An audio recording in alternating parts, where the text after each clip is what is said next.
بچه ها چطوری؟ خیلی خوش اومدیم به این ویدیو جذاب دیگه از بازی ماینکرافت.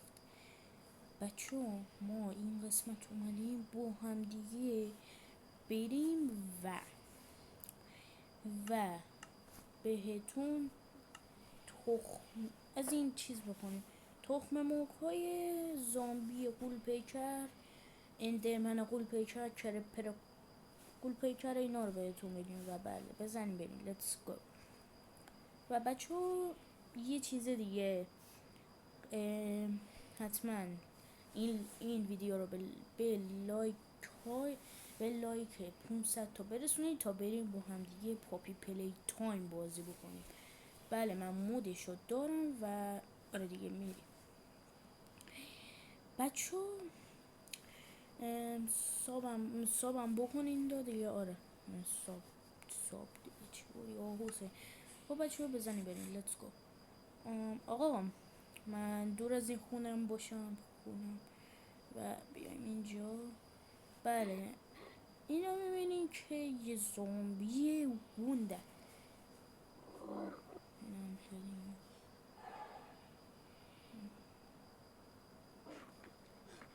اینو کلا ما هم دعوا یه دوتا بزنیم.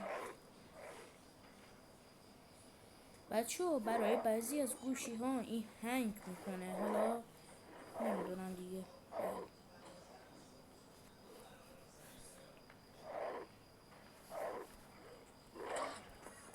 آو من اینو ندیده بودم. واو این چیه؟ بله بچه ها دیگه شما دارین همه اینا رو مشاهده میکنید. واسید من برم بقیهشم بیارم که شما ببینید. بچه ها توی این یه چیز ترسناک هست، حالا بهتون نشون میدم که چیه. نه دیگه برای خودشون به جنگ هم نکن. این که زامبیه، اینم که همونه با آقا اینم این زامبی دیگه. و بچه ها بله این ترسناک عنکبوت تو خوک. عنکبوت تو خوک.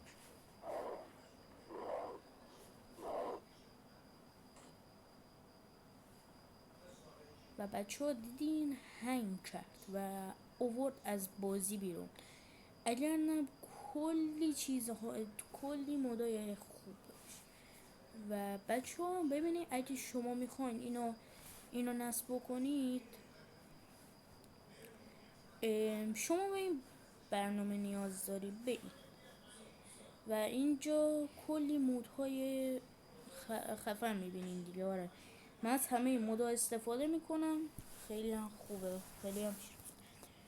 خب بچه ها وارد برنامه میشید و میایید اینجا، میایید داخل این.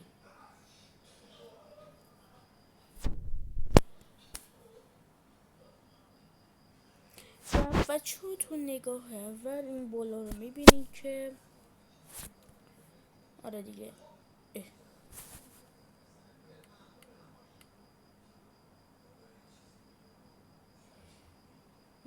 بچه ها اینا خوبه با آره اینا خوبه. بذاریم ما اینا دانلودش بکنیم. آره شادی. خب بچه ها ببینید شما اینا